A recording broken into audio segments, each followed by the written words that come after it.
ذاتنا رمضان تجلى وابتسما طوبى بشتاني وبالآن ربنا لبا وح إنا نهله كو إن إلهي دنبقا قد عفو هذا ما هي إنه يد الدنب كررسانه dadka qaar baa bisha tan musalsalaad iyo balaa bishii uu dambiga hore iska rogi lahaa mid cusub bilaaba ma aha bil uu qofka bini aadamka ay kaslaan noqdo bilaad marna hurudown marna ma aha waa bil qofka muslimka ay ijtihaad ku jiro waa qofka muslimka ay waa bil uu dadaalkiisa xadkii kama dambaystaha isku dayay inuu gaarsiiyo muxuu rabaa in ilaahay dambiga ka maydho wuxuu rabaa ajar inta ugu badan la inuu shaqaysto wuxuu rabaa inuu ku biiro min utaqaa'ih kuwa ilaahay naarta ka xoreynaya habeen walba naarta badh baa laga xoreeyaa bisha tan oo dhan wadaaka fi kulli layla buu nabigu yidhi habeen walba ummadda muslimka qayb ka mid ah naarta laga xoreeya inaad u dadaasho sidii aad ugu biiri lahayd kuwa naarta laga xoreeyay waxay dhahdaan culamadu bisha tani waa shahrun litaghyiir gebigeedba waa systemkaaga nololeed oo dhan inaad dib u hufto balaan cusub inaad degto acmaal gaaraa jirta uu bishan inoo sii tilmaamay waa kuwa ugu culus ee traininka lagu qaato traininada ugu culus kow dee isaga waa ramadaan waa wada garanay iyada in la soomayo waa garanay waxyaabaha ugu culus ee bishan la qabto waxaa ka mid ah نبي محمد عليه الصلاة والسلام وبشو ملك الجبريل القرآن كلا دراسين جري ملك الجبريل باوي ماذا نبي محمد يا ملك الجبريل باوحي دراسيان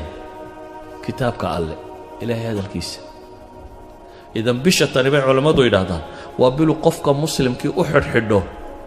إنه كتب برو إلهي كتاب كيس فهمه إلهي محو نلشة كربه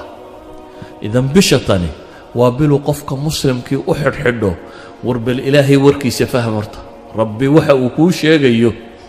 رب السماوات والأرض يا أديك قولها الله بذاتك تذكر القرآن كمرك آخرين يعني عدك لك فكرة عدك لك فكرة أديكم با إلهي لها الله قفل الوقار كي سألوا الله الله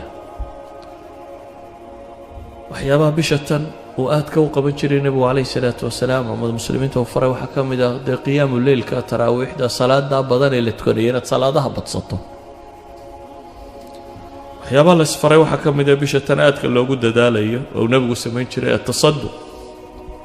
صدقات إنه وين نجوح عناوين وبدنين ونضدك وحنسينا سيدا أوجد أي صحابي محولها nabigu wuxuu ahaa mid deeq badan ee asliyan baa nabiga caadadiisa waxay weligii wax la weydiiyay maya ma oran aduu bal qiyaas qof wax la weydiiyay aan maya oranin haddana isagoo sidaas noloshiisu ahay ayaa la yidhi haddana ramadaan wa kaana ajwad mima yakuun wuxuu ahaan jiray fi ramadaan bisha ramadaan wuu ka deeq badnaa bilaha kaloo dhan baa la yidhahdaa intuu bishaa bixiyo way ka gadisnay وحبينتي سكر ريح المرسلة ويهيد بحديث المامية سيدي دبايل دبانيسا دبايل ببانيسا ما دبانيسا أيوة لماذا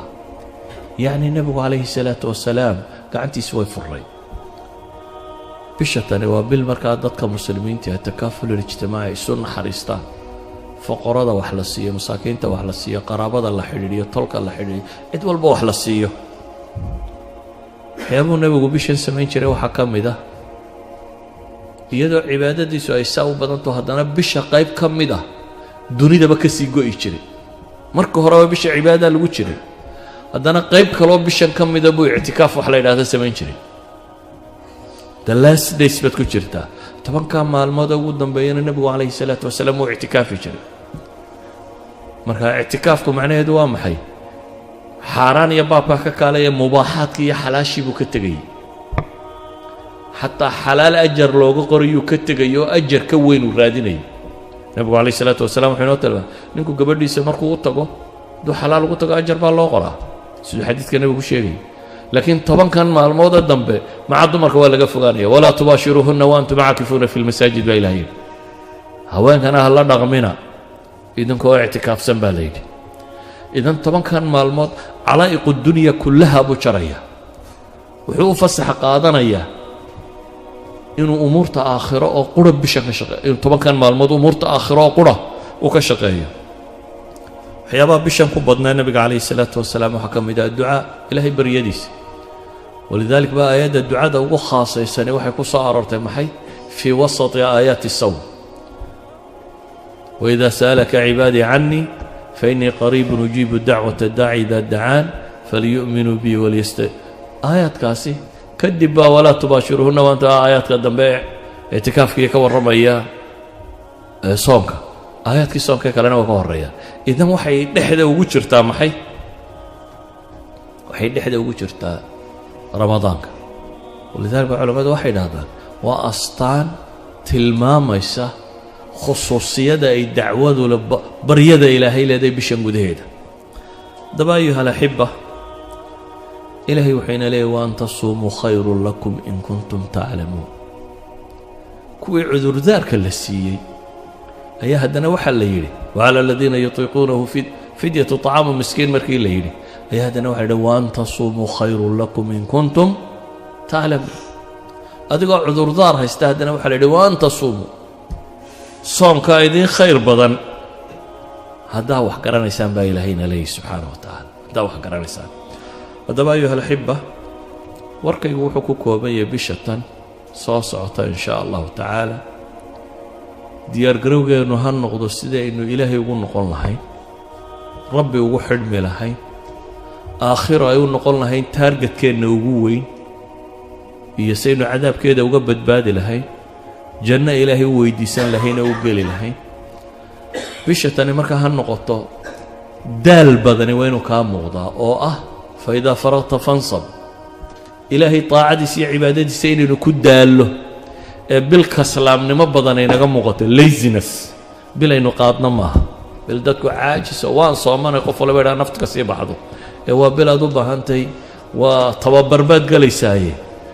11 biloodoo dambaad u sii sahay qaadanaysaa 11 horena dembigoodaad iska maydhaysaa waa bil aad u sii saha qaadanayso cafaariiddii waaweyneed ee abaalisadii baa lagugu soo dayn doonaa markay dhammaataye saad isaga celin lahayd haddaa traininka ugu sii jirtaa ibliisaanu dibkuugu duufsan lahayn iyo kooxdiisii idan haddaad bisha lafteedii dayacanto dee waad wada dayacmaysaa saa awgeed buu nebigu wuxuu leeyahay man xurima khayruha faqad xurim ama uu aamin u leeyahay jibriil oo leh ninkay ramadaan u soo gasho fansalakh oo ay dhammaato walam yugfar lahu uu leeyahay afka ciidda ha daro nebi maxamedna waa aamiin leeyahay ilaahay waxaan ka baryayaa subxaanaه wa tacaala